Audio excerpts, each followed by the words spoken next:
I'll be here. I mean, whatever works. All right, man. I think I'm ready when you are. I'm ready to roll. I was born ready. Do we have a legit counterfeit? Sure enough, do. Oh man. All right. Well, let's just do it to it then, shall we? It'll be unmuting and muting my mic so that I can unbox my pop vinyls.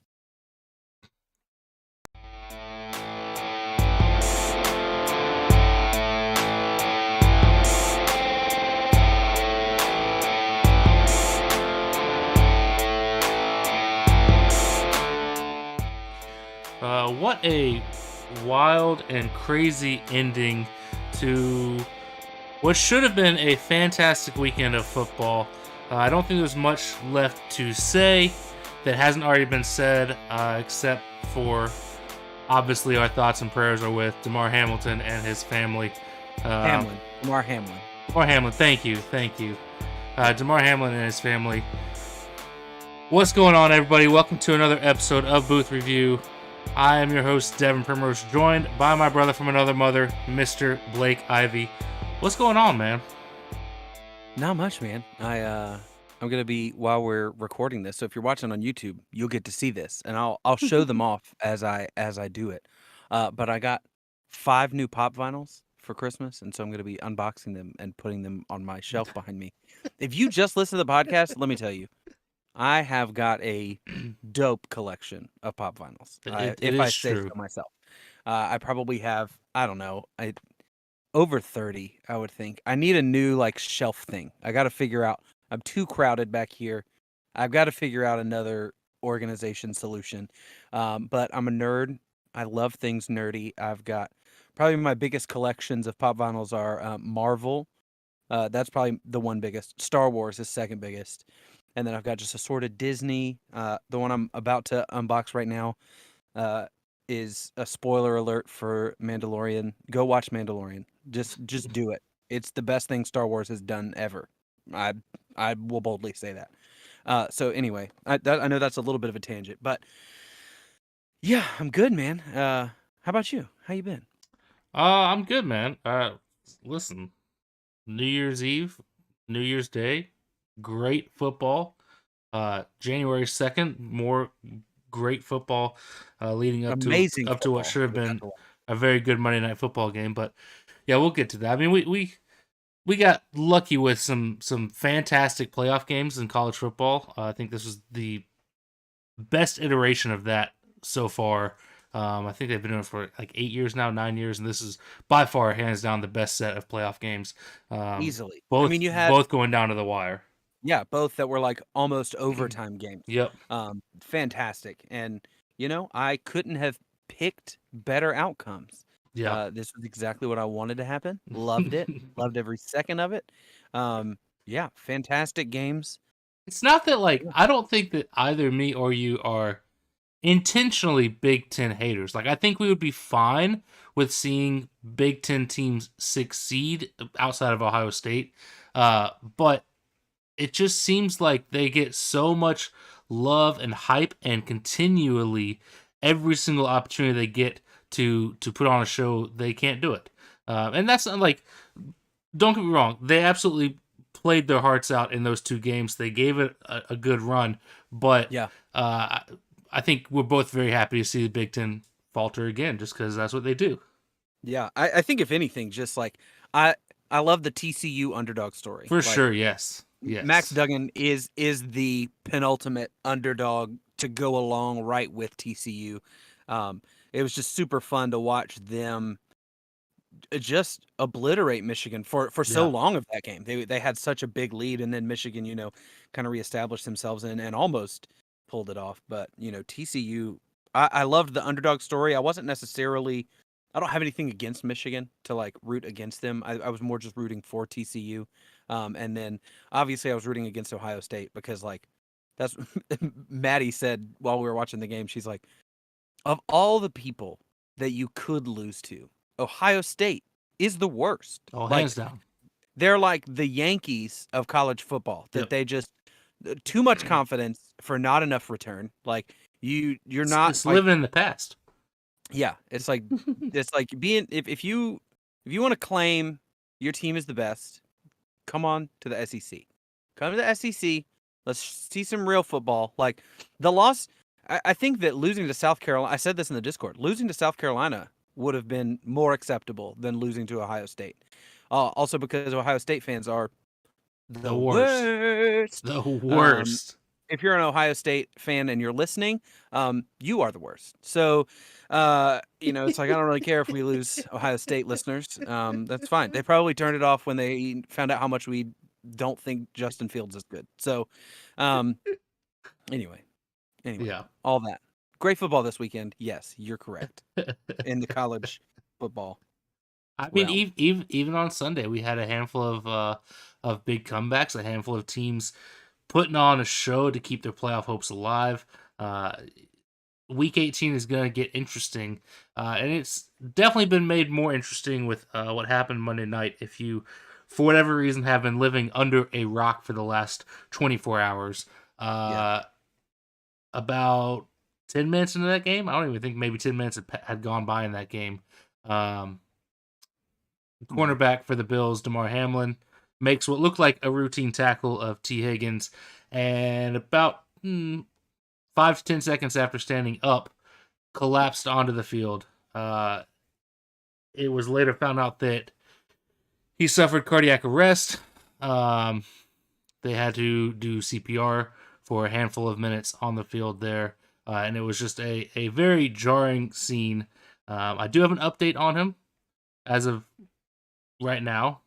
He is still in critical condition with the breathing tube. However, tonight, his uncle spoke to a media member there locally in Cincinnati and told that his breathing is improving. Last night, he needed 100% of his oxygen from a ventilator, and tonight that is down to just 50%. So, Oh, wow. It's awesome. It's definitely getting better. And from what I've seen from reports, this is kind of normal for people that do suffer cardiac arrest. It's not abnormal for them to be sedated, intubated, put on a ventilator, and you just kind of it's a waiting game. It's 24, 48, 72 hours of waiting and letting the body heal and do what it needs to do to get yourself back. But I think signs that the oxygen levels are improving, the vitals from what I've seen are allegedly normal. I think that is all good signs for Damar Hamlin. I can't believe that I fumbled his name in the lead-in because this is all that anybody has been talking about for 24 hours now. So hey, it's okay. Hamilton was a great musical. It's okay. It's totally fine. But yeah, that's actually my best of the booth. I just wanted to like, it's not that he got hurt, but how the situation was handled. Yes. From what I heard that it really sounds like that a lot of Joe Buck was just kind of like talking out of his butt to try to figure out what I happened. mean, he probably was. What else? What else are you supposed to do in that moment? Right? No, it's fine. Like I'm not throwing, but it seemed like everybody was saying, you really expect them to just take 5 minutes to warm up and then come back and play? Apparently, they never said to warm up. They were like, hey, let's take 5 minutes. Let's kind of just like figure out what we want to do. And that was, what's the guy, the head official? I forget his name. But that was according to him, that it was like, hey, or maybe it's the guy who's the head of officiating, Terry something. Probably. Yeah. But he said, no. It wasn't like, hey, let's just take 5 minutes to warm up. He's like, I don't know where that came from because we never said to warm up. So it seems like from the get-go, nobody was ever like, all right, guys, well, we got a game to play. Let's go ahead and try to figure this out. I think if anything, it was just like, hey, how do we cancel this? Because, I mean, you think about all of the logistics behind that. I mean, you've got fans in the stands that paid money for tickets. You've got employees there who are working hourly in the concession stands. You've got camera people who are working. You've got, I mean, all kinds of like, it's a huge machine that is the NFL. And so I understand them like it taking some time for them to kind of work through how we're going to do this. But it's very much seems like they were never like, okay, can we keep playing? It was Right. always just kind of like, no, we're done. We're like everybody included. Like the statement from Roger Goodell today made it seem like he was like, no, we weren't ever gonna like, and we'll just figure it out. That's what I love is that they're not like, we've gotta resume. There's no like talk of logistics. It's just like, I mean, other than Skip Bayless, and there's no talk of logistics. It's just, hey, the most important thing here is that Damar Hamlin is okay. Like that's Yeah. all we care about. I love the seeing his GoFundMe. When you were at my house when all this happened last night. Like Hmm. we were hanging out watching the game, and uh, Maddie saw the GoFundMe, and it was at like 30 grand. Yeah. And now, last I looked at it, it was almost 5 mil. It's probably It over was five over million 5 mil when I checked like 30 minutes ago. Yeah. So Yeah. you're talking in less than 24 hours, $5 million has been given to his Yeah. charity to help out kids who are in need, and that's amazing. My best of the booth goes out to the NFL for how they handled the situation with a lot of class, with prioritizing the player, to the Bengals, to the Bills, to ESPN. They were just put in an impossible situation to try to like, hey, let's sit and have a round table with a guy named Booger and make this a serious moment. Like how do you how do you do that? And so Yeah. just handled Susie Culver. I mean, class act. Like she was awesome last night in her handling of this. So that's my best of the booth. I thought of all of the I mean, everything else this week is overshadowed by this. Like Yeah. it's hard to even kind of look back and think about the rest of the NFL week because this was such a huge moment in sports. I Yeah. mean, I've never like I remember when Ryan Shazier got injured and it wasn't this. Like it like Yeah. I've never seen an ambulance on the field. I've never heard them doing CPR on somebody on the field. Like it was scary, man. Yeah. It is almost. It almost feels wrong and insensitive to an extent to even talk about the other 15 games that happened over the weekend and to even look towards like what's happening in week 18 uh Yeah. because it feels like there's not enough time has passed, and to be honest, there's not going to be enough time to pass. I mean, that's the magnitude of the situation that we're at.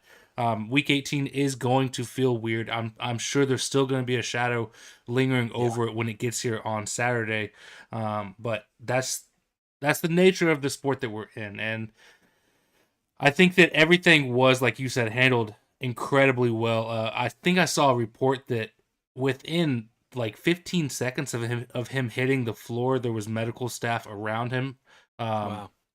because the NFL, being the kind of sport that it is, it has and it has to, but it has the best medical staff that you can have.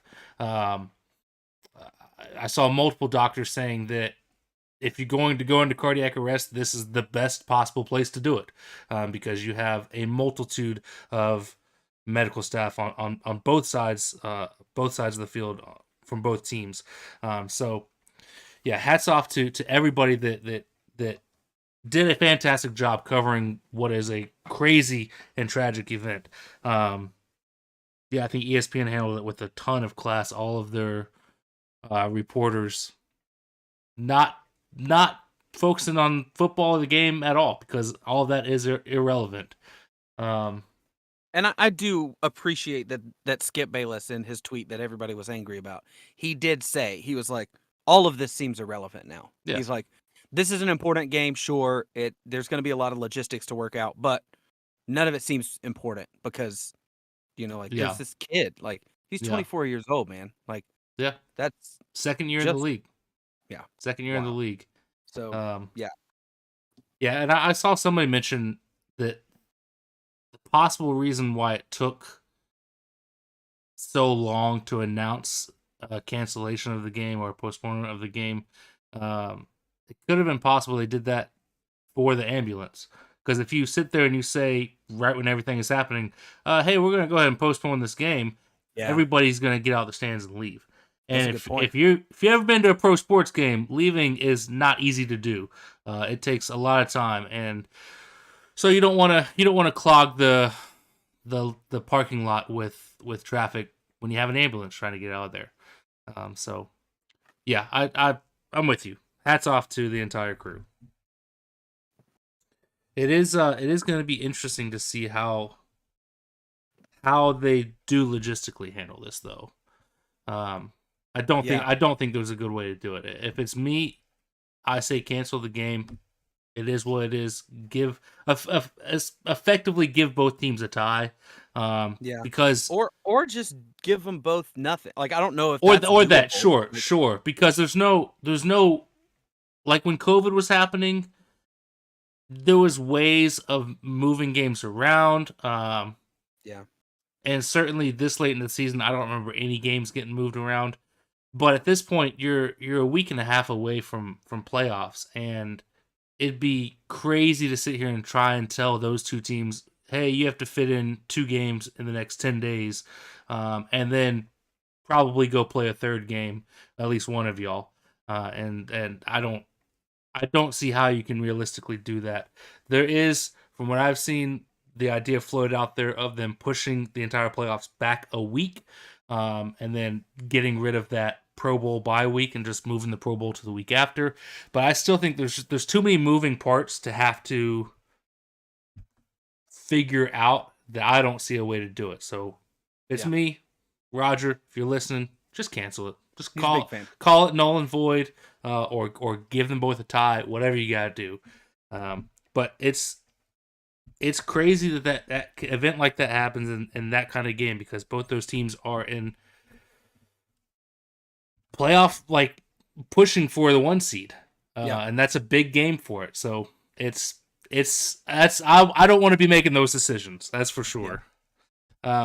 Quickly, I'll hit my best of the booth. It doesn't this is the event of the weekend. Like, nothing else matters. But my best of the booth is going to Mike Evans. Yeah. I thought about giving it to Tom Brady, but I really it's really difficult to do that for me. That's fair. So I'm going to give it to his receiver that he threw 207 yards to. Mike Evans had 10 receptions, 207 yards, 3 touchdowns in a not necessarily must win, but a big game for the Buccaneers against the Carolina Panthers. Had they lost, they would have gone into Week 18 with the Carolina Panthers being able to take the division from them. But Tampa said, no, we're going to get this done today, and they got it done in the fourth quarter with a pretty big comeback, which is what Tampa's done all season. They get down after 3 quarters, and somehow they flip a switch in the fourth and make some magic happen. And I don't know if I want to attribute that to Tom Brady and him being the quote-unquote GOAT, No, but don't say that. Don't that's say what that. it has seemed like. And we're getting the Bucks in the playoffs. They're hosting a playoff game down in Tampa for somebody to go to. But yeah, hats off, Mike Evans. Yeah, best of the booth. yeah. I saw that he is the only player in NFL history to start his career with 9 straight 1,000-yard seasons. That's unbelievable. So yeah, give credit to Mike Evans, not Tom Brady, because Mike Evans. Do you want to take a guess as to how many 1,000-yard seasons Jerry Rice had? Oh, probably only like 3. He had 9 in his entire career. Wow. Okay. And Mike Evans already has 9. That's crazy. Yeah. And Mike Evans is so rarely mentioned in like that elite echelon of receivers. I definitely think it's him and Terry McLaurin are the 2 most underrated receivers in the league. Yeah, it's weird. I feel like Mike Evans just quietly clocks in, does his job, and clocks out without anybody saying a word about him. And I think a lot of that is the team that he's played on, outside of Tom Brady being there for the last, I guess this is his 3rd year. He had garbage quarterbacks that. I mean, so did Larry Fitzgerald, though. Right. I mean, Fitz did get more recognition. That is true. I do feel like Fitz was more involved in. I feel like Fitz was more in the playoff picture though than Mike Evans has been. You know, like Fitz had a couple of good teams between Carson Palmer and Kurt Warner there. He had a handful of good teams, and they made the Super Bowl at least one year. Which Mike Evans won a Super Bowl. Yeah. I mean, I think Evans is putting up a Hall of Fame career for sure. Yeah. For sure. Yeah. Well, who you got under review?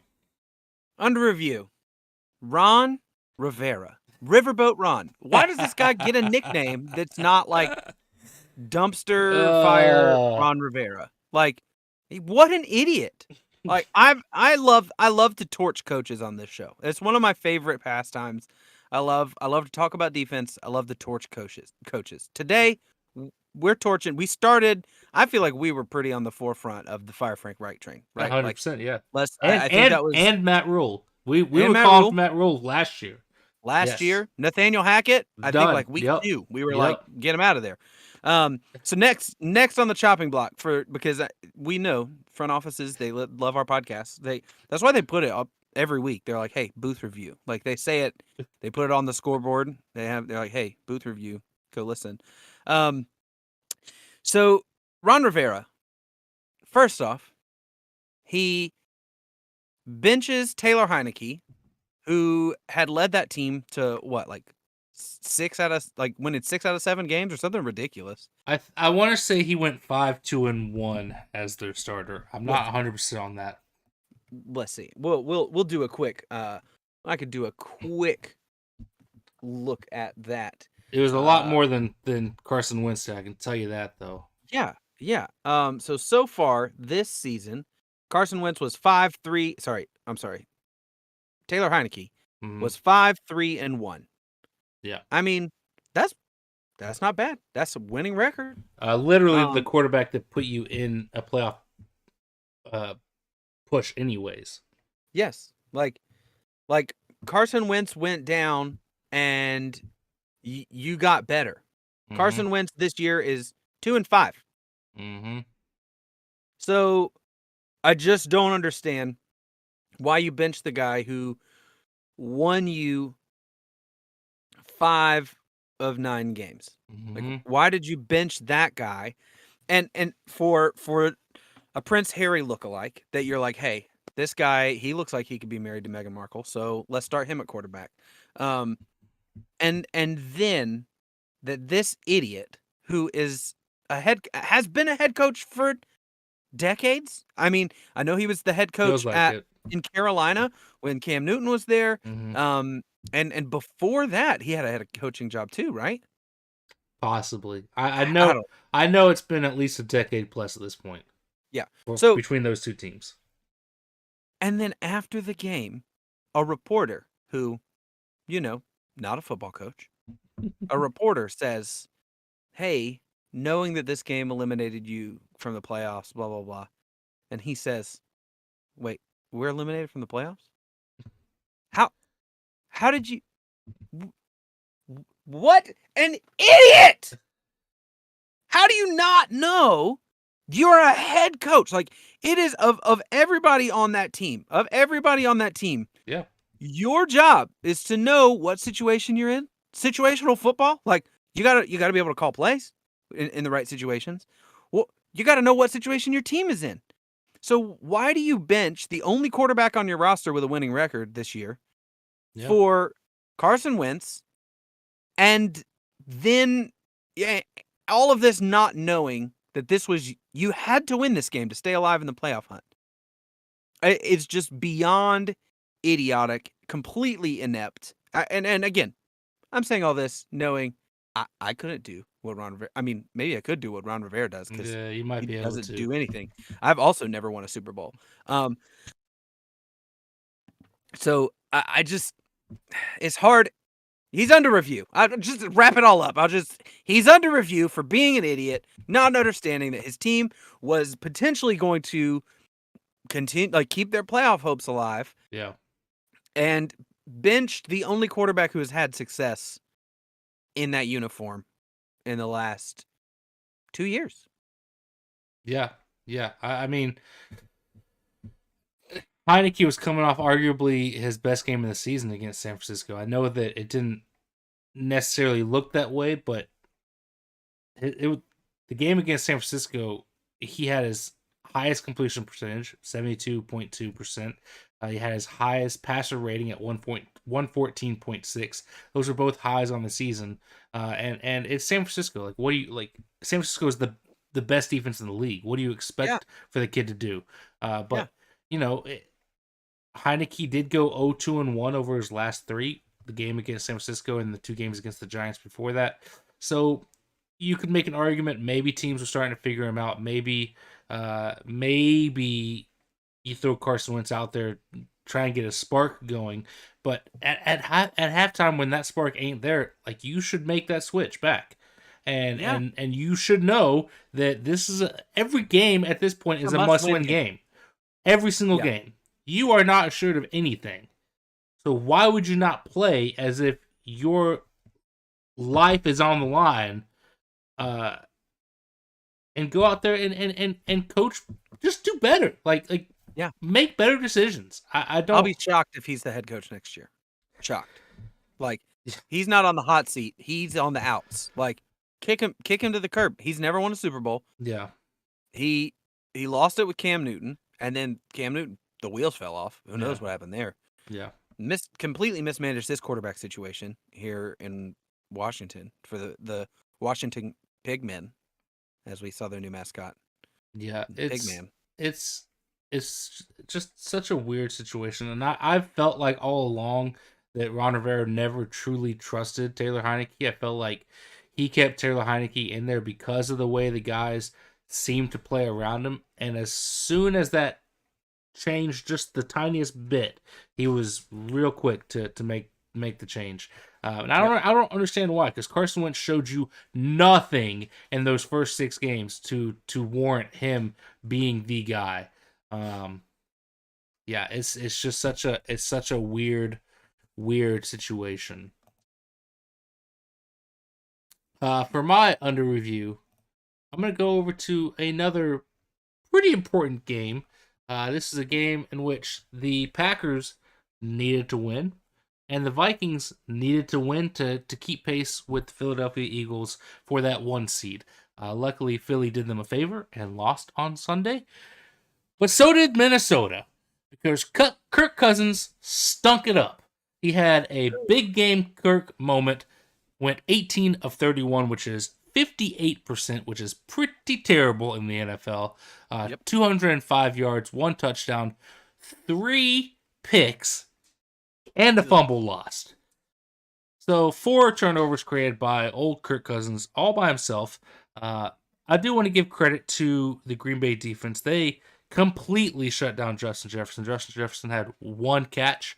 If you were hoping for a big game from old JJ in your fantasy championship, I'm sorry. He was a no-show.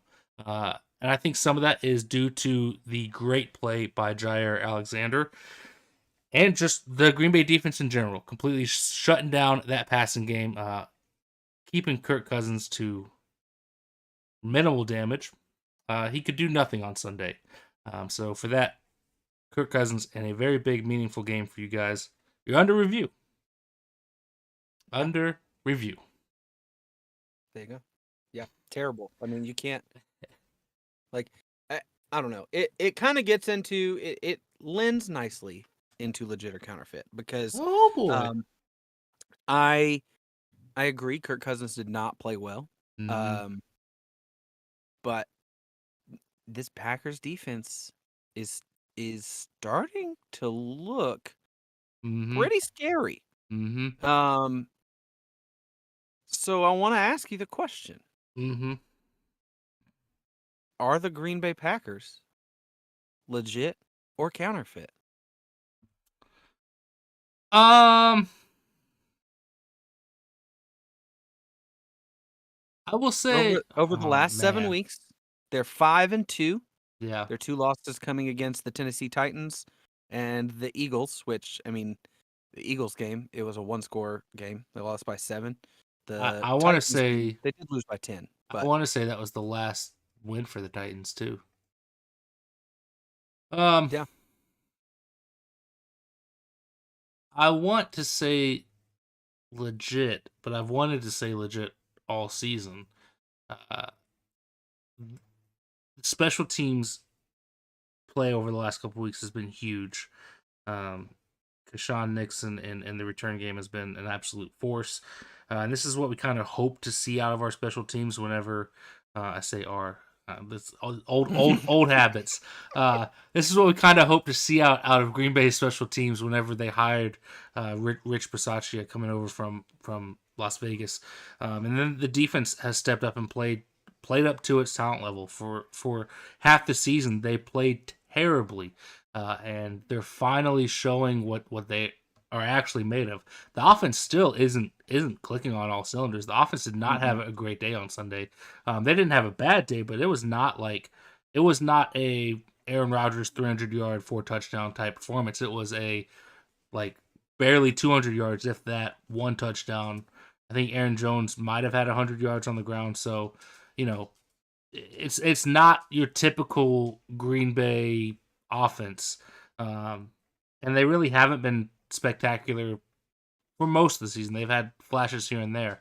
Part of me wants to say legit because of the defense and the special teams. Because if you have the defense and the special teams clicking the way that they have been over the last couple of weeks, that the talent that you have on the offense, you're always going to have a chance.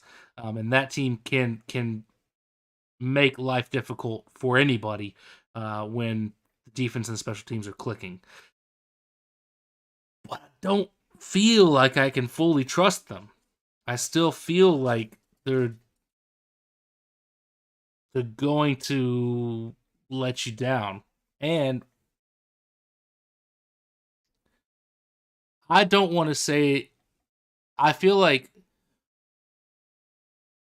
so that seventh wildcard spot is going to go to either Green Bay, Detroit, or Seattle, depending on what happens on Sunday. And I can't say that Green Bay is any more legit than those other two candidates. That's kind of how I feel. I don't want to say they're completely counterfeit, but I can't say they're any more legit than Seattle or Detroit. I don't know, man. I just see them as more complete than Detroit because of their defense. I think they have more talent for sure, but it's a matter of playing up to that level of talent. Right. For so much of the season, Green Bay has underachieved, whereas Detroit has probably overachieved. But I almost feel, just because of the play of the last, 9 weeks at this point, I believe Detroit is 7-2 over the last 9 games. I almost feel like I can trust Detroit more than I can trust Green Bay. But the talent is definitely there. That's what we've been saying all season. I don't know if I can trust Detroit because they have been so inconsistent too. I mean, like, you sure they blew out blew out the Bears this week, but like that's what you're supposed to do. The week before they got shut down by the Panthers. Like, to keep the Lions to only 23 points is that's a struggle week for that Lions team.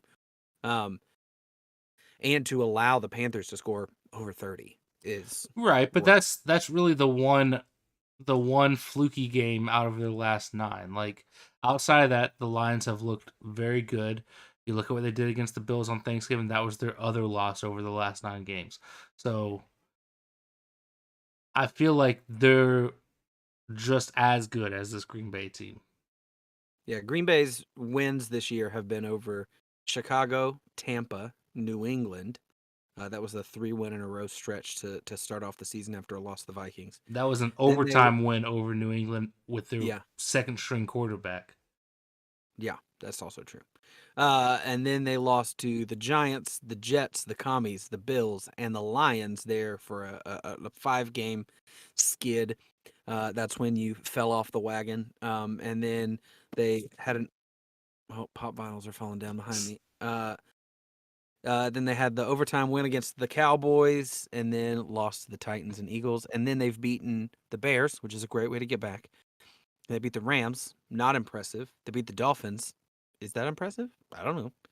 And then they beat the Vikings, which, again, is that impressive? I don't know. Well, what is impressive over those last 2 wins over the Dolphins and the Vikings is the defense. The defense in both those games. I mean, you're looking at 6 picks between those two games, which is they created incredible. 4 turnovers. 4 turnovers, created 4 turnovers in each one of those games. Yeah, which is incredible. Yes. Yeah, if that defense can continue to do that, I mean, really looking at kind of their stats for the year, the the thing that jumps off the page that's changed over the first half compared to the second half, and especially these past few weeks, is the turnover margin. Yeah. To start off the year, they were actually turning the ball over a lot more regularly than they have been recently. And then on top of that, the defense since the Commanders game has gotten a turnover every single game. Yeah. They've had at least one turnover. And so that's just, I mean, that's just impressive. So Yeah, and if the defense can keep that up, then I feel like this team can definitely make a run. I don't know how deep of a run into the playoffs, but they can definitely make a run because again, the talent level is there on this team. This team, on paper, in my opinion, is just as talented as most teams in the NFL. I think there's only a handful that are more talented on paper, but it's been a matter of this team living up to that talent level, and they haven't been able to do that consistently. Yeah. Yeah, I mean, you've got Aaron Rodgers getting chemistry with Christian Watson.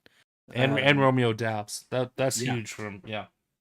The rushing yards per game has kind of steadily ticked up. Like during that stretch where they were losing, they were getting less than 100 yards per game. Against the Jets and Commies, they got 60 yards and 38 yards. Then they did run for 208 yards against the Bills and lost, which is crazy. Like you rushed for over 200 yards and lost. And then again over 200 against Dallas. But I don't know, man. I'm gonna go legit. It's hard to bet against Aaron Rodgers. I agree. Looking at the playoffs, and especially like with the defense behind him doing what they're supposed to do, not having the special teams blunders that cost them the playoffs last year. Yeah. Maybe they can kind of string some things together and make some noise. This is, to me, the Packers are a scarier team in the postseason than the Lions because of the defense. It's just I think just in the postseason, defense is scarier than offense. I mean, yeah, I can agree with that. I mean, it doesn't really matter though. Even if they do get into the playoffs and pull off a win or two, they're just going to lose to the Niners in the NFC Championship game. So also true. That is what they always do. It's a tradition at this point. Aaron Rodgers choking in the NFC Championship game. Yeah. I really do hate feeling that way. And like I said to you, I want to say I said this last night to you when we were at your house. It's like I'm going to root for, if the Packers get into the playoffs, I will root for Rodgers to go win another one. I do want to see that for him because I love Aaron Rodgers. And I will always love this team, but I'm not going to actively root for them to win because I don't. It's the front office, man. It has nothing to do with those teams or the fact that they have lost, because there's been losing seasons before. Like there's been seasons where Rodgers wasn't healthy or things weren't clicking with Mike McCarthy, and like those, this is not the same. This is a complete lack of respect from the front office, and years and years of lack of respect in towards Rodgers and towards the fans in general by not doing the necessary things to put a championship contending team together. So it has nothing to do with the players. It has nothing to do with the coach. It has nothing to do with the fact that they've been losing. It has everything to do with the way the front office has handled everything. And so that's why I cannot currently actively root for this team. But I will not be upset to see the Packers win another one for Rodgers. I almost hope that happens and that he retires and calls it a day and this team can just kind of press the restart button and start fresh. Yeah. That's kind of my ultimate hope at this point. And then how long until you break the Packers gear back out? We'll see, man. We'll see. I still have it laying around. I haven't burned it or anything. Right. So yeah, it's not in the attic. There is still, well, I guess it's not anymore, but there was for a long time still a cheese head hanging on my wall. But I don't know where. Oh, I put it up on top of my desk. That's what I did. Okay. So it's still up there. I still have it. It's just not currently out. It's not prominent. Right. Yeah. Well, let's put week 17 in the rear view and turn our attention to the last week of the season, man. Week 18. The final week. It's here. And I say, it's time we get picky with it. Getting picky with it. Getting picky with it. Getting picky with it. Getting picky with it. Do you happen to know clinching scenarios?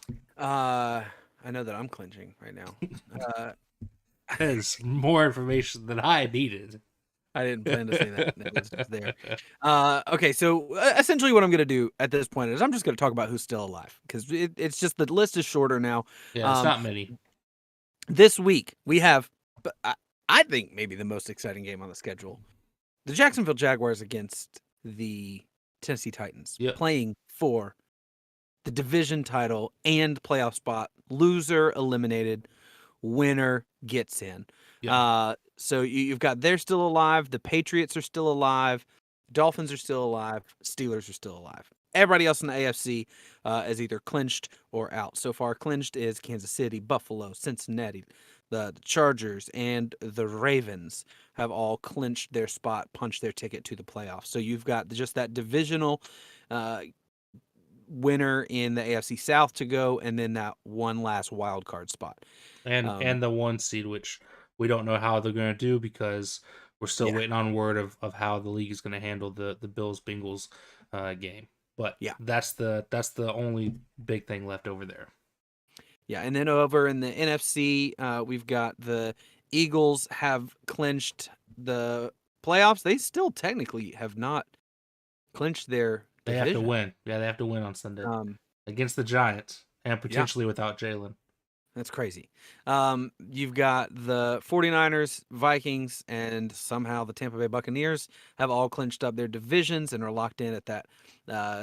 Maybe not locked in at the 2, 3, 4 because if Philly loses, it shakes things up.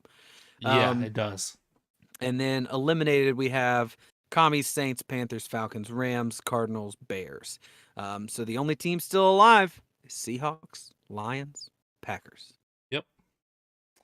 So, Yeah, it's crazy. The Eagles can technically, with a loss, they could go from the 1 seed to the 5 seed with a loss. Wow. Yeah. Because of the Niners, the Vikings, and the Cowboys all sitting there ready to take over, and because for some reason the Tampa Bay Buccaneers get to be the 4 seed, even though they're garbage. It's just the way it shakes out. Yep. Well, starting us off on Saturday. Saturday, we get some more NFL action. We get a doubleheader on the combination of ESPN and ABC and ESPN Plus. And we have, starting us off at 4:30, the Kansas City Chiefs heading into Las Vegas to take on these Raiders at Allegiant Stadium. The Chiefs on the road are 7.5-point favorites. That's probably fair. They're the much better team. Although the Raiders, I'll say this, I think Derek Carr has played his last game as a Raider. The way that team has handled everything, the way Derek Carr has seemingly handled everything, I think he is on his way out. And Jarrett Stidham looked pretty good for them. Don't know how much that is your theory of backup quarterbacks always looking good in their first start and how much is actual talent. I do want to say Stidham was with the Patriots when McDaniels was there, so there is some familiarity between those two. But we both think McDaniels is a garbage head coach. So who knows what all that means? Game he's ever started. Yep. Who knows Never what started a game. Who knows what all that means? We'll see how good he is against this Chiefs team on Saturday. I've got the Chiefs win this one. I don't think I think they're the far better team, and the Chiefs still technically need this win to help them in the seeding. Yeah. So give me the Chiefs. Who you got, man? Yeah, same. And unless somehow the Chiefs are mathematically eliminated, like if the NFL comes out with the decision that, because technically if both the Bengals and the Bills gain a tie, that puts the 1 seed out of reach, right? No, because at that point the Chiefs will have technically 12 and a half wins, and the Chiefs, or not the Chiefs, the Bills will have 12 and a half wins, and the That's right. Chiefs will be sitting on 13. Okay. So there would be no tie-breaking scenario in Week So 18. Chiefs control their own destiny at this point. That's the crazy thing. I don't have that answer, because even if you cancel the game entirely and you go off of win percentage, technically, because the Chiefs have played that one extra game, their win percentage is slightly higher than the Bills. So Yeah. that's what makes all of this crazy, is the fact that that game was so monumental to this playoff positioning. Yeah. So I don't know how they're going to handle it. But the Chiefs, basically, it all comes down to the Chiefs still need to win. They just Yeah. need just go win. Yeah. That's what I was thinking. Is it's like if for some reason the Raiders, like if the Chiefs are gonna sit Patrick Mahomes, then I would take the Raiders. But I would say this: if the NFL does cancel everything, or cancel that game between the yeah. Bills and the Bengals, if you want to talk about the ultimate sign of respect and solidarity, it would be the Chiefs resting their starters in this game and saying, you know what, it's crazy what happened. We feel for you, Buffalo. We feel for Damar Hamlin, and we're gonna sit our guys. And what happens happens, but we're not necessarily going out there and pushing for a win. But that's so hard too because It like is. It is. I mean, I don't know. it's a very tough position for all the AFC teams right now. Yeah. Yeah. I don't know, man. Yeah. Just going based off the information that we have currently, I'm gonna go with the Chiefs with you. I don't see any reason to necessarily pick the Raiders, especially if we're both on the same side. We'll go down together. Yeah. Uh, Yeah. Whatever. so yeah, I'm gonna stick with the Chiefs on this one. I did trust me, I did not pick the Raiders. But yeah, I got the Chiefs. Well, let's head on down to Jacksonville for the nightcap on Saturday. We have the Tennessee Titans making their way down to Florida to take on the Jacksonville Jaguars. Jacksonville 6.5 point favorites at home. This team is hot. Yeah, This team is hungry. I think they're playing with a lot of passion right now, and I've got them getting a pretty big win over the Titans. I think they are the far better team currently. This Titans team, the wheels have kind of fallen off for them, and I foresee some big changes coming their way in the offseason. yeah. I think they have a big question to answer with whether or not Ryan Tannehill is the guy moving forward, and also if Malik Willis can be the guy, because Or so is it Josh far, Dobbs? or Josh Dobbs, so far I will say none of those guys look like the long term solution there. Hey, Dobbs So looked pretty solid. I mean, I liked what I it's saw. still it's still Josh Dobbs. Like I think that guy is at best a backup. That's what he's been his entire NFL career thus far, anyways.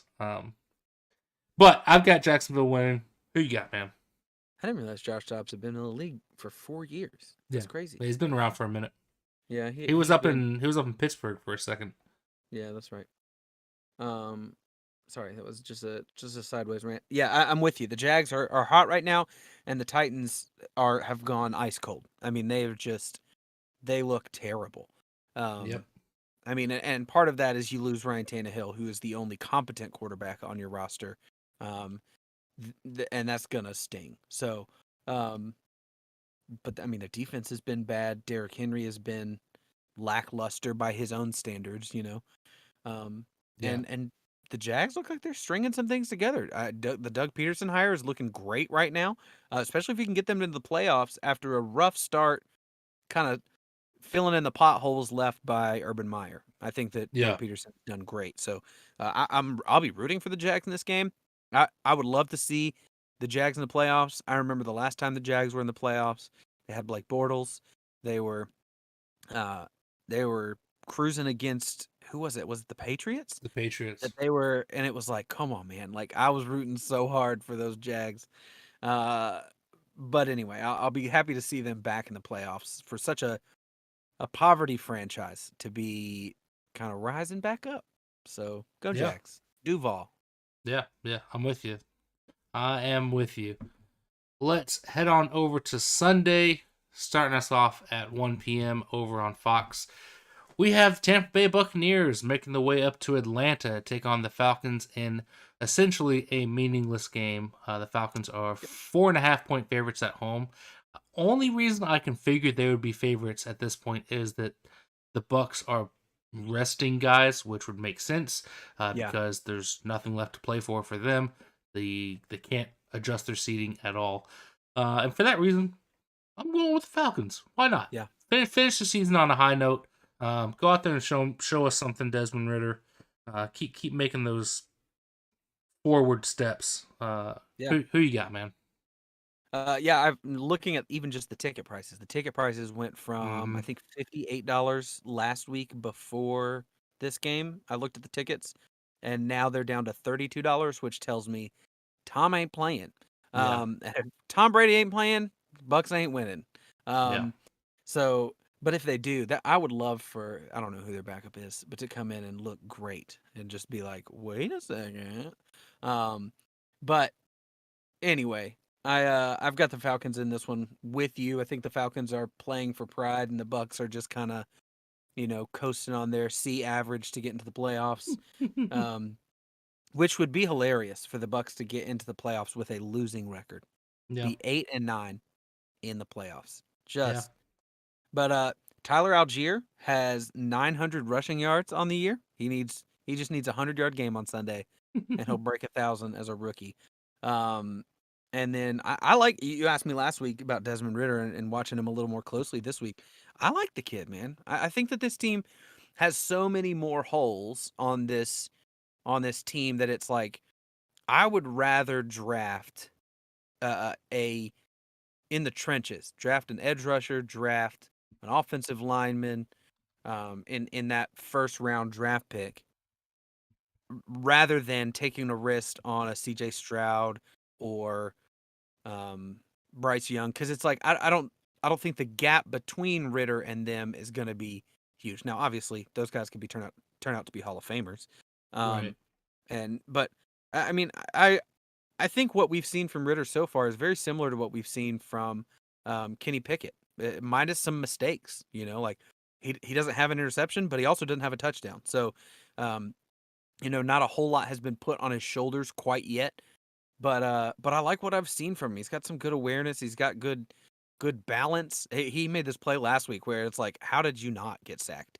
And I got up and ran for a chunky yard. So, um, anyway, got the Falcons in this one. Just a tiny Falcons rant there about the future of the Falcons, which I'm excited for. I love Tyler Algier.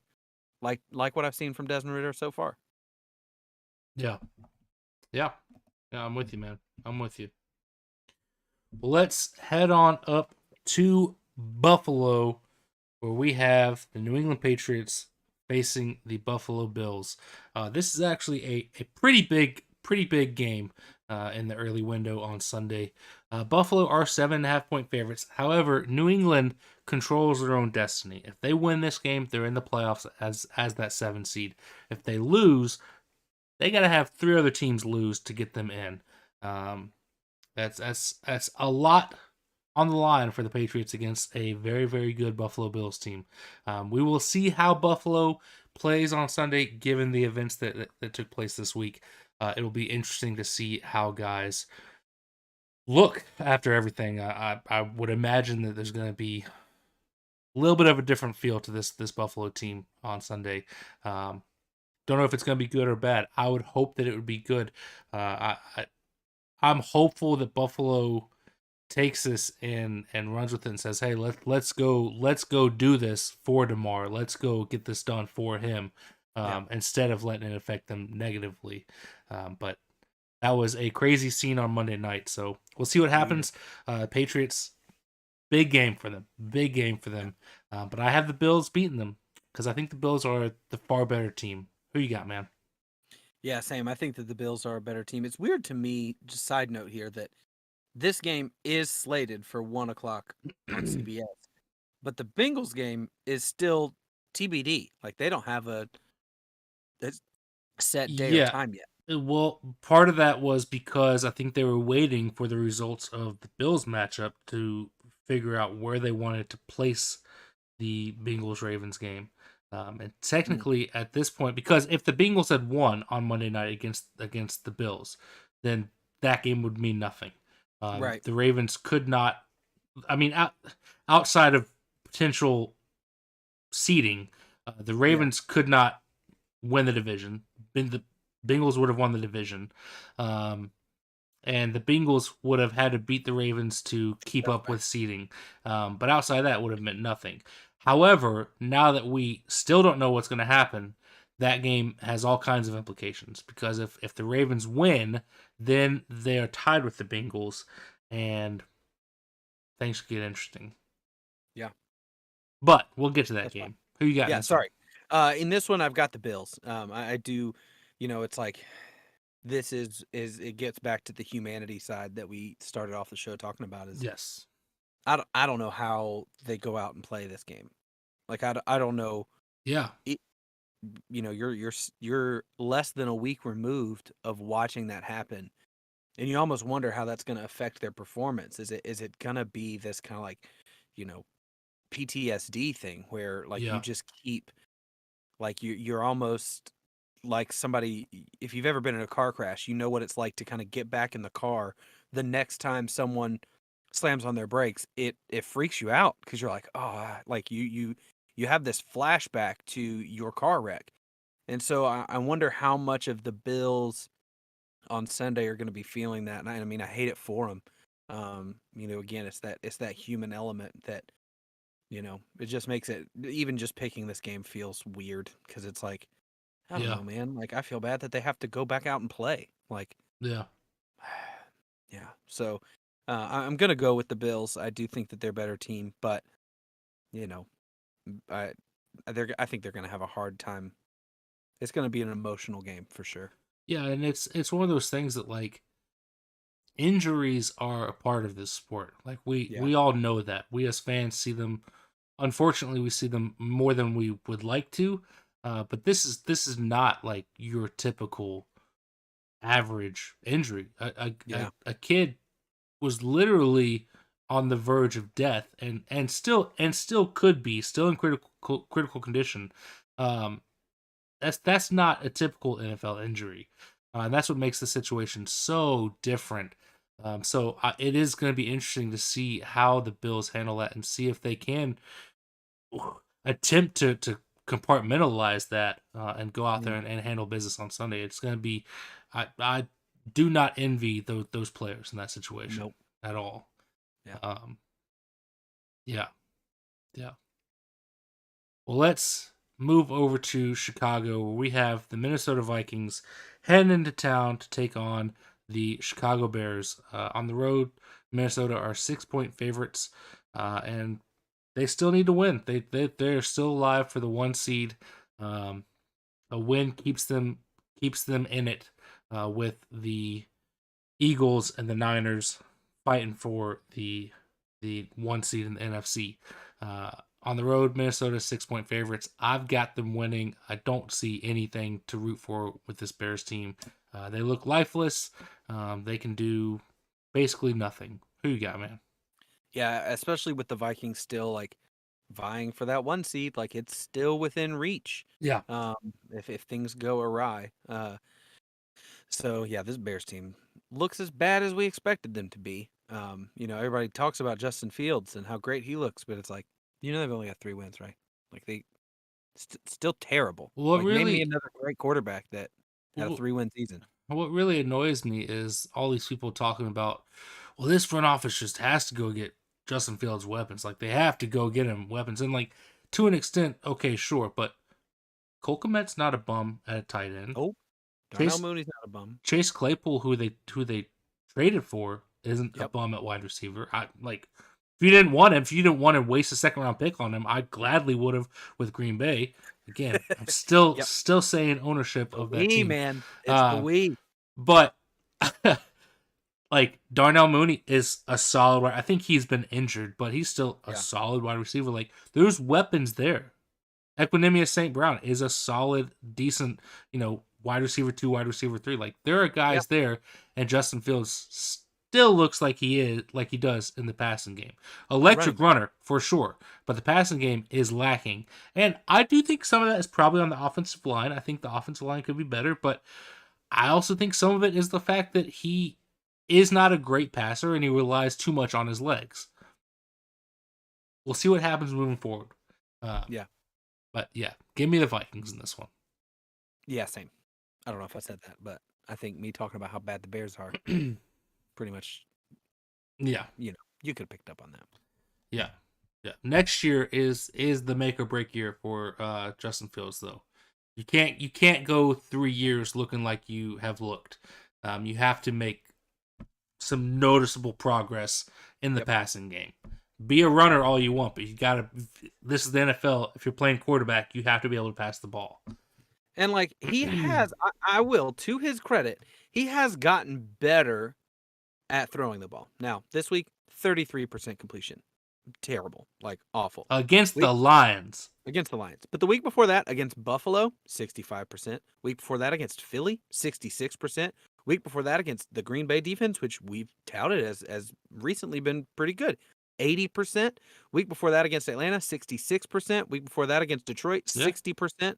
Like, he's been, as of right now, this season, he's at 60% completion, which is not great. But his career is 59, which includes this year. But, like, that's an increase from the 58 that was last year to the 60 that's this year. If he can get that to 62% completions and kind of rein in the interceptions that he's still been struggling with. Yeah. To me it's just with his running might not be bad. To me it's still just the lack of consistency, and like there are some guys that pass for 60% and you still feel like you can like trust them as a passer. And I don't feel that way about Justin Fields. Like I don't feel like I can trust him as a passing quarterback, which he's not really. He's not a passing quarterback. But again, that's a skill level that you have to have if you're going to play that position in the NFL. And I can't trust you as that. So that's where I'm at with him. Yeah, that's fair. Let's go out to Indianapolis. We have the Houston Texans facing the Indianapolis Colts in what is the absolute stinker of the weekend. This game is terrible. Why even play it? Who cares? These players don't really care, I'm sure. Indy are 2.5-point favorites somehow. But I'm picking the Texans. I'm rolling with Houston. I have no reason to. I could just flip a coin and pick one of these two teams. Who you got, man? I also have the Texans. Again, super salty that Jeff Saturday benched Matt Ryan for literally no reason. And this week, Nick Foles is hurt. And, Kayvon Thibodeau, who probably would have still been doing Snow Angels. Nah, I'm not going to make that joke. And, insensitively hurt Nick Foles and then just did Snow Angels on the ground. And instead of saying, let's put Matt Ryan back in, they're playing Sam Ehlinger! Yeah. Sam Ehlinger! Again, they're tanking. That's what they're doing.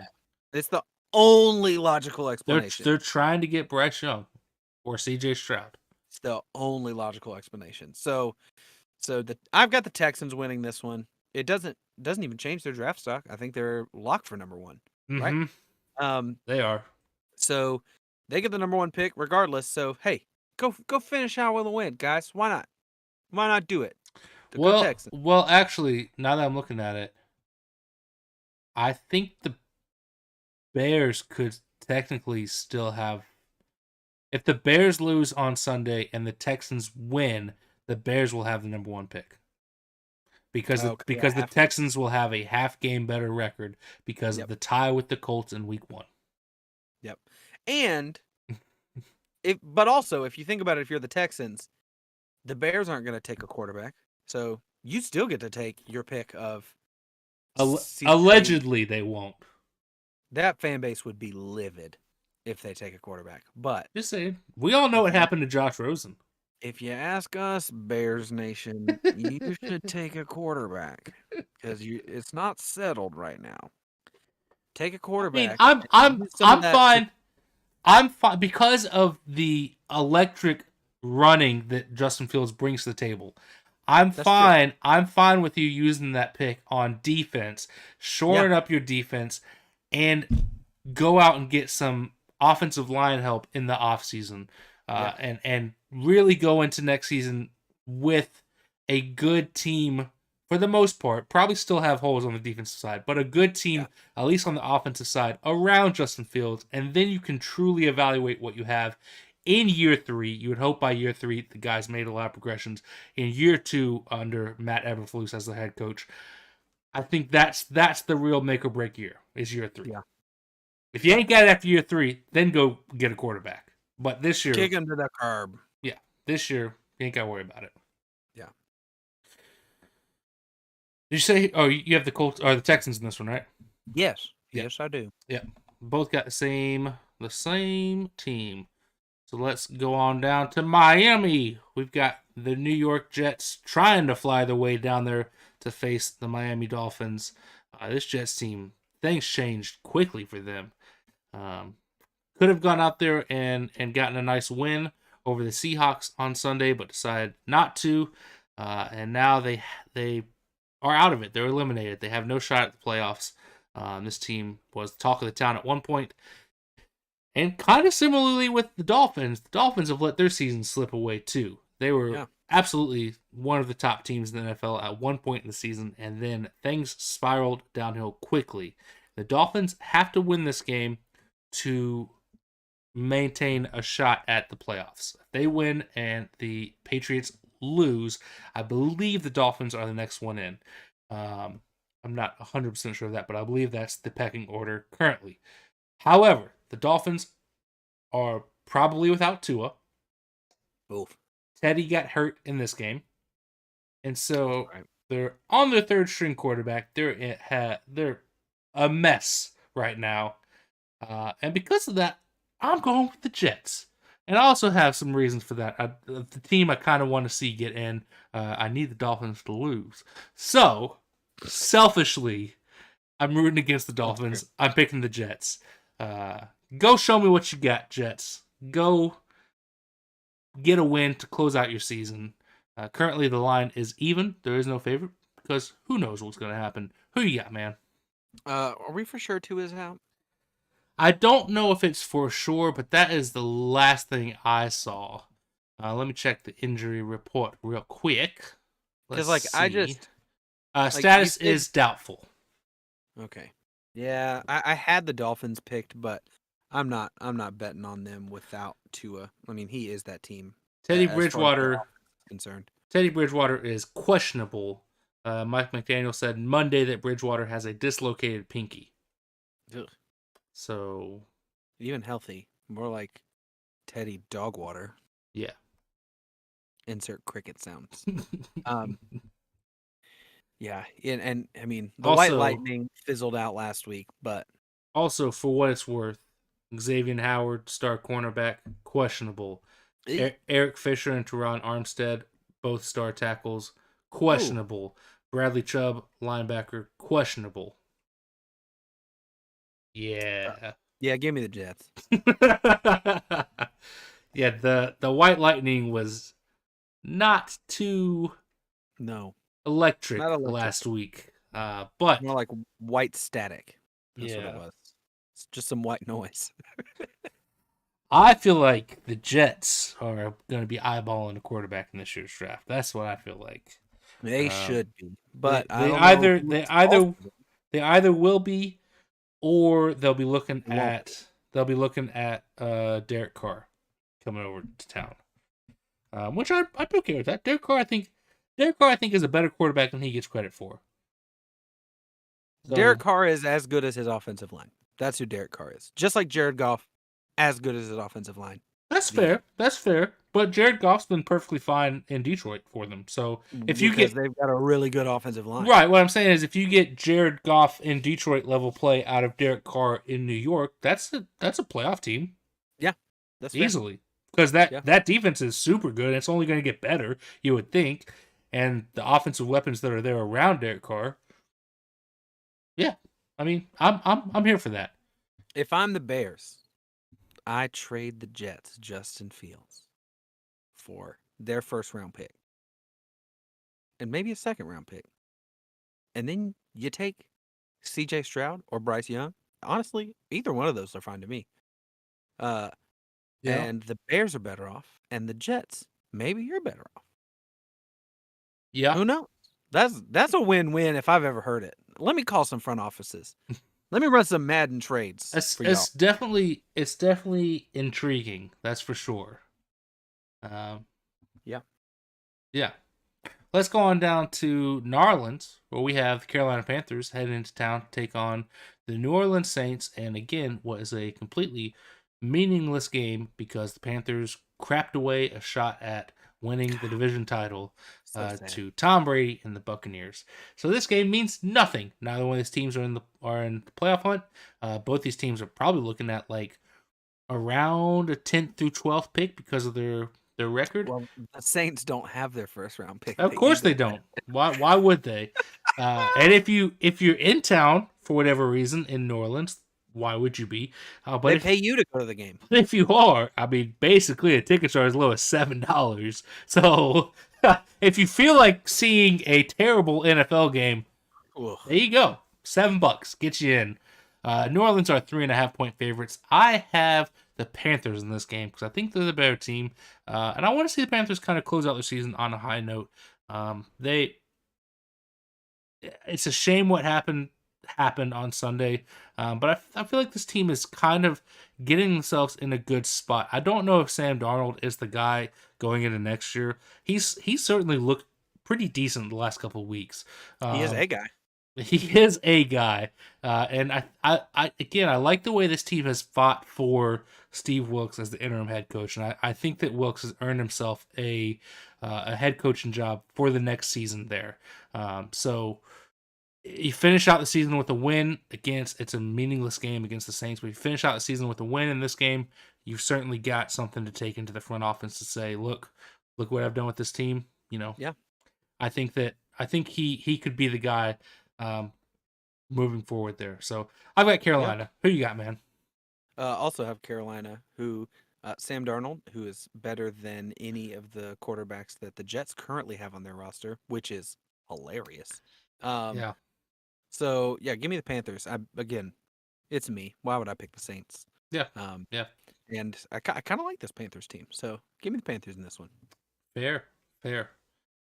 Well, let's head on up to Pittsburgh, where we have the Cleveland Browns heading to town to take on Kenny Pickett and the boys and the Pittsburgh Steelers. Steelers are 3-point favorites, and this is the game in which I'm secretly rooting, or why I'm secretly rooting for the Jets to beat the Dolphins and the Bills to beat the Patriots, because if those two things happen, and Pittsburgh takes care of business against a very beatable Cleveland Browns team, then the Pittsburgh Steelers, who I've been saying for the last year are better than everybody has given them credit for, will finish the year at 9-8 and find themselves in the playoffs.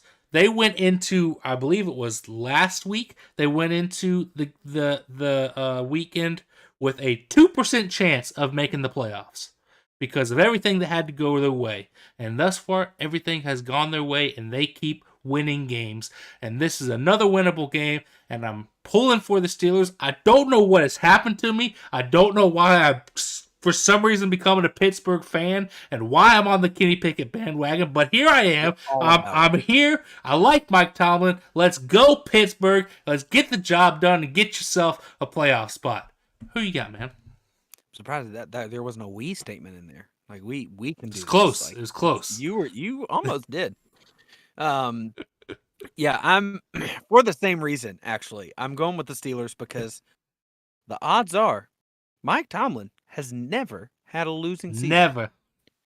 So why would I pick against that? Why would Yeah. I say, you know what, this is the year? I think that this Steelers team looks pretty good. Kenny Pickett looks fine. Um, the Browns are still in shambles, which is great. Love it. Um, so yeah, I was gonna make a joke about Deshaun Watson being questionable, just in general, like not his health, just he's questionable, right? Um, so I wanted to squeak that in there while I could. Uh, Also, someone who likes to squeeze it in there while they can, Deshaun Watson. So, yep, those jokes are there. is this your It's the last is last this week of the your audition to be a stand-up comedian? Is that what this no, is? no, an insult comic. This is it. It'll be the worst, man. Insult uh, comics. I just don't think it's fun.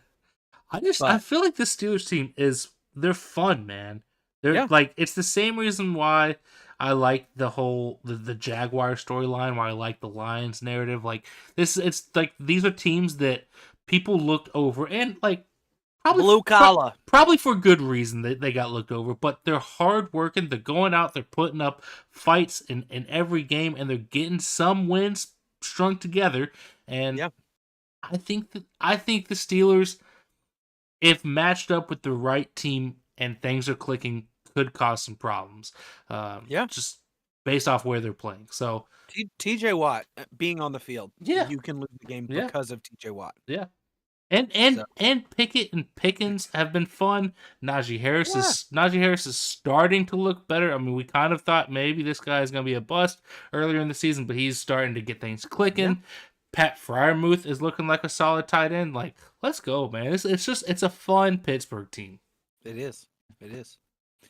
Do we know anything about Minka Fitzpatrick? Is he coming back? Let's check Um, the old injury report. The old injury report. I do not see Minka Fitzpatrick listed. That is pretty great news. Yep, I do not. They've stayed pretty healthy for most of the year. We've Other got than, missing the best defensive player in the league, not named for Nick Bosa. for a stretch there, yeah, but he's back. I mean, they have 3 guys currently listed on the injury report that aren't on injured reserve, and those of the ones that are on injured reserve, none of them are big names. Yeah. So, I mean, that's good for them. Good for them. Pretty crazy. Yep. Let's head on out to Denver where we have the Los Angeles Chargers heading into town to take on the Denver Broncos. Don't think this is that big of a game. The Chargers can't really change their seeding much. The Broncos are garbage and are nowhere near the playoffs. Chargers are 3-point favorites on the road. I'm rolling with LA. LA's the better team. Who you got, man? Yeah, I mean, I'm with the Chargers. Unless for some reason they sit their starters, there's no reason they should lose this game. Yep. But I mean, if they sit their starters, this Broncos team showed last week that maybe there's some life after Hackett. That it's like maybe they can actually, maybe they're not as inept as they looked. Yeah. So yeah, I'm still taking the Chargers in this one. And fun fact, Joey Bosa has been designated to return from IR. Ayo. You talk about a team that is scary in the playoffs. I wonder if they're gonna play him any in this game though, I mean, because I wouldn't. there's no point in it. Yeah, I think they just have to designate him. They might just have to designate him to return to like get Right? that Yeah, yeah, process yeah. going. But I mean, I don't know if he's even listed on the injury report. Like he wasn't on just the regular old injury report that I just saw. Yeah, he might not be. But yeah, that's crazy, man. Like he's not listed. So he's Yeah. back. And for us to get to see him and Khalil Mack lined up across the line from each other in the Yeah. playoffs, that's terrifying. Definitely. I know they still don't have JC Jackson. But that's a scary team, man. Definitely. Well, let's head on up to Philly. We've got the New York Giants heading into town to take on the Philadelphia Eagles. The Eagles are 14-point favorites in this, which makes me think that Vegas believes Jalen Hurts is playing. Yeah, that's what I was gonna say. Because there's no reason to give a Gardner Minshew-led Eagles team that just lost the Saints 14 points over the Giants, unless the Giants are also resting starters because they cannot improve or fall in the seeding. They are locked into that 6th spot, depending on, or Oh. doesn't matter what happens this weekend. They will be the 6th seed because whoever ends as the 7th seed will be 9-8, and the Giants are 9-6-1 currently, so technically 9.5 wins. So Giants have no reason to play in this game really, which means the Eagles will almost assuredly, no matter who is playing in that game, win the 1 seed after winning this game. So I've got the Eagles over the Giants. Who you got, man? Yeah, and like, if you're the Giants, do you do this to try to like screw over the Cowboys? Like, because are the Cowboys locked in? The Cowboys. So the Yeah, they Cowboys, are. the Cowboys can either be the 1 seed with a division win and other things going their way. I think they can be any seed outside of the 4 seed or the 7 seed. Yeah, 4, 6, or 7. they've clinched, so never mind. Just forget I said that. But it's divisional either way. So it's like, do you Yeah. want to screw over the Eagles? Do you want to screw over the Cowboys? Like, you're going to be helping one of them more than likely, unless I want to say if the Niners win, the Cowboys win, the Eagles all win, or the Eagles lose. I think the Niners might have the playoff. I want to check this actually. Get that, bust out the old playoff machine. So the Niners clinched the 1 seed with a win over the Cardinals and an Eagles loss to the Giants. So if the Eagles lose and the Niners win, they get the 1 seed. The Cowboys, if they win, the Eagles lose, it would take a Niners loss also for them to get the 1 seed. So yes, the Niners have the big tiebreaker. The Vikings can no longer get the 1 seed. Okay. Oh, the Vikings can't get the 1 seed? Nope. Because I'm guessing it's because they've lost to all those teams. They lost the Cowboys, they lost the Eagles, and they might have a tiebreaker loss to the Niners somehow. So if they rest their starters, the Bears could win that one. Could, Probably won't. but yeah, yeah.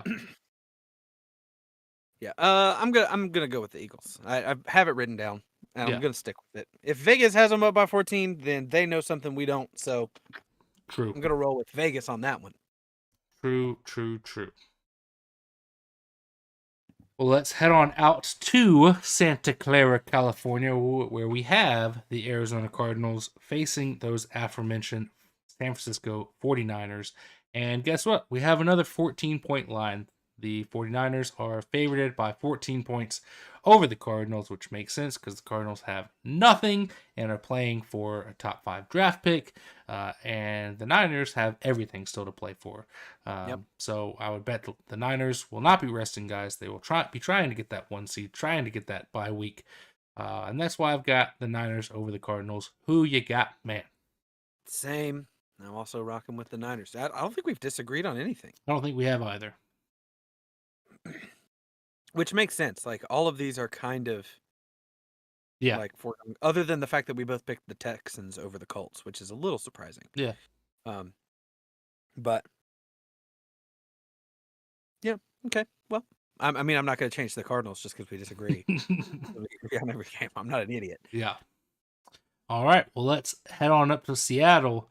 This game has some importance.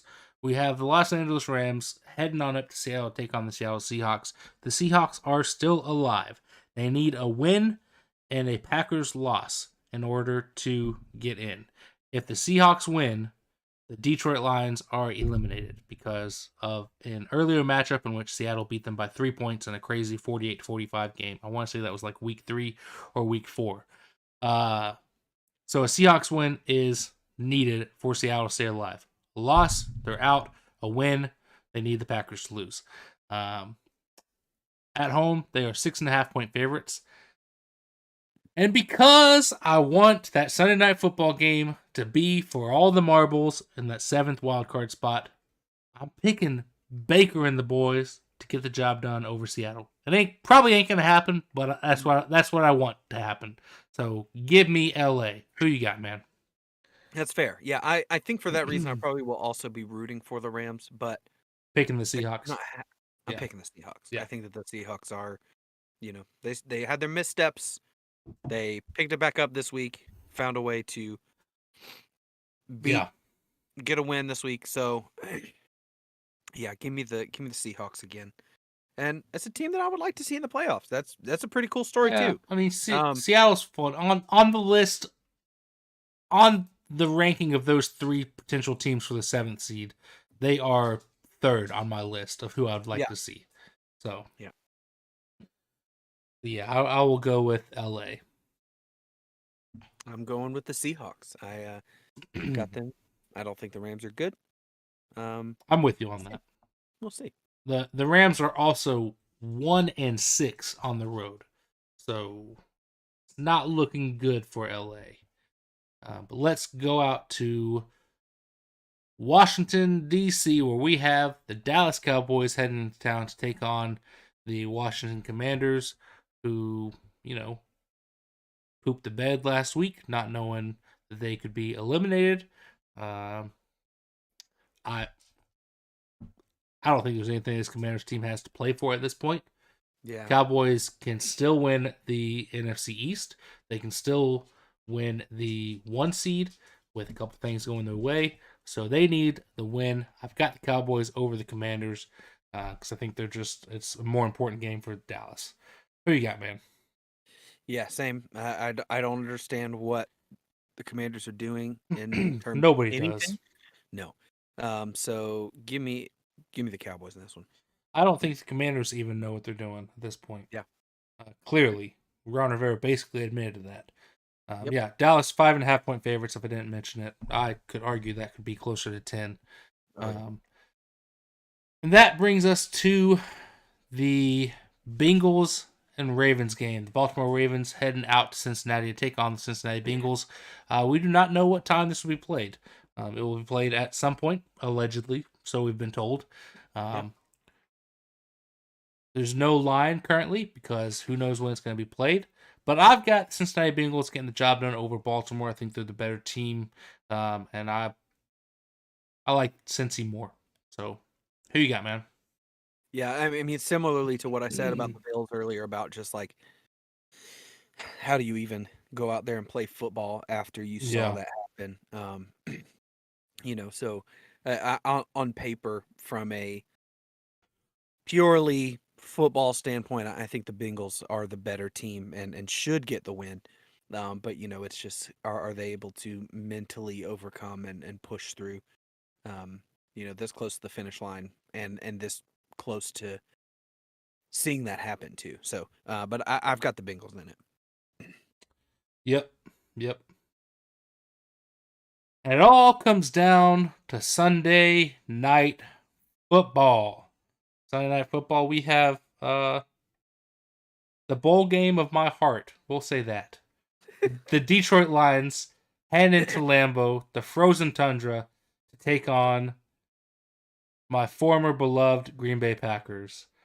The Packers are 4.5-point favorites in this one. That's probably fair. It's a home game for them. But I like this Lions team. I've been rooting for this Lions team for 2 years now. Strongly rooting for them.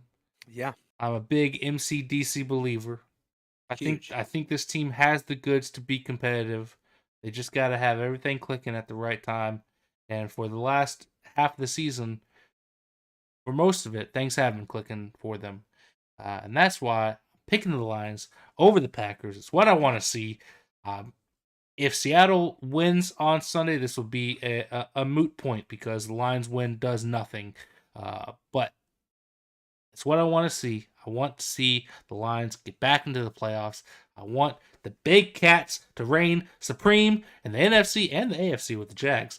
Yeah. So, give me Detroit. Who you got, man? This is so weird. It's just so weird. the role reversal that has happened on this podcast. That here I sit, I'm like, I think the Packers are a more threatening long-term team, more like legit shot because of their defense, because of Aaron Rodgers starting to click, because of that run game. Um, I just think they're a more complete team, and so that's the team that I want to see in the playoffs. But I can say if the Seahawks somehow miraculously lose on Sunday, I'll be excited to see the Lions in the playoffs. The Lions are also an exciting team to watch. Um, Yeah. their offense is the best offense in the league when it's clicking. Um, but I've got the Packers in this game. I think that the Packers are starting to put things together, and at the literal last second, like it's like Yeah. if they're able to do this now, if the Seahawks win, are both of these teams out of it? No. If the Okay, Seahawks win, they still need the Packers to lose. okay. So if the Seahawks win and the Packers win, the Packers are in. Right. Packers control their own destiny. Okay, Packers win. Packers win. They're in. The Seahawks win. They need the Packers to lose. Lions win. They need the Seahawks to lose. gotcha. Yeah. Makes sense. So yeah, I'm gonna go Packers. I just think they're the better team. But hopefully it's just a good game. That's what I want to see. Yeah. I really am hopeful that Seattle loses simply because this game essentially becomes a playoff game. Yeah, no, And I'm with you. and it'd be way more fun because of because of these teams playing at different times. Uh if the Seahawks were to get the win, everybody in that Detroit Lions locker room will know before the game happens. And they will know they've been eliminated. And I don't know how that will affect their game plan or how they play. I would hope that it doesn't. I think Yeah, that if you are eliminated, the next best thing you can do is eliminate your divisional rival. yep, So I would hope that it doesn't affect it too much. But really, man, I think what it comes down to is like I agree with you that the Packers are getting hot at the right time, and they're starting to look like the team that we expected them to look like for the entire season. Uh, but I know what Green Bay does in the playoffs. I've been let down so many times with this team in the playoffs, and I want to see MCDC in January, man. yeah, I mean, technically it is already January, but you know what I mean. Like, I want to see that guy in the playoffs because I feel like he's gonna fire up that team like very few coaches in history have ever been able to do. Uh, the Lions, talent wise, are not there competitively with the rest of the NFC, but they're not far off. And again, if everything is clicking, I think they can win against just about any team in the league on any given Sunday if everything is clicking for them. yeah. So you got a great motivator in Dan Campbell firing up the boys. I think that it'd be a fun time, man. Yeah, I'm here for it. Listen, I'm here for it. Chaos season ending in chaos sounds perfect. This is the regular season finale. Yeah. This is it. Can't wait to see how this shakes out. And again, as we started the show, prayers up for Damar Hamlin. Yeah. Terrible situation.